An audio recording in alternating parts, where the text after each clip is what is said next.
Moyen de subsistance durable, mise en œuvre d'un programme de 2 ans.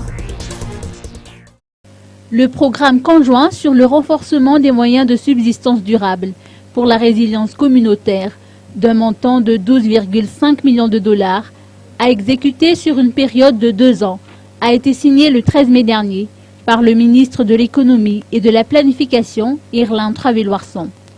Le document porte également la signature de 8 agences des Nations Unies, PNUD, UNDCS, BIT, ONUDI, FAO, PAM, UN Habitat et UNESCO. Ces nouveaux projets et programmes ont été signés. Ils constituent la contribution du PNUD à la mise en œuvre du plan national de développement que le gouvernement de Madagascar vient d'adopter. Écoutons les explications du représentant résident adjoint du système des Nations Unies. Ces nouveaux projets soutenus par le PNUD constituent la contribution du PNUD à la mise en œuvre du plan national de développement que le gouvernement de Madagascar vient d'adopter. Ces projets s'exécutent également dans le cadre du plan d'action du programme de pays du PNUD, dont le document a été signé le 22 février dernier avec le ministre de l'économie et de la planification. Et toutes ces activités vont également s'exécuter dans le cadre de UNDAF, qui est le cadre d'assistance des Nations Unies au développement à Madagascar.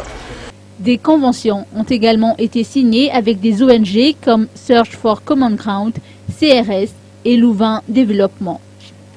Pour Search for Common Ground ou SFCG, on va maintenant mettre en œuvre un projet avec le PNUD qui va essayer d'aider le PNUD et le gouvernement malgache à mettre en œuvre les composants de construction de la paix et de réconciliation. Et aussi tout ce qui est à voir avec la sécurité communautaire. On va être présent dans 5 régions et ça a été décidé en discussion avec le PNUD. Et les 5 régions, c'est Atimandrefana, Anus, Andjoui, Analamang et Aluachuamanguro, si je prononce bien. Et donc on va mettre en œuvre des actions qui essayent d'abord essayer de comprendre les dynamiques de conflits locaux, quels sont les conflits qui sont présents sur ces zones-là, et après faire un renforcement de capacité pour la société civile, pour les acteurs médiatiques comme les journalistes, pour les autorités locales et pour les forces de l'ordre, pour pouvoir essayer d'avoir une résolution de conflits pacifique sans devoir faire recours à la violence. Ça, c'est un grand volet du projet. Après, on va aussi mettre à l'échelle tout ce qui est le système d'alerte précoce, donc avec des comités d'alerte précoce qui vont essayer de suivre avec un système SMS les conflits au niveau local et on va essayer de voir comment est-ce qu'on peut fournir une réponse à ces conflits-là.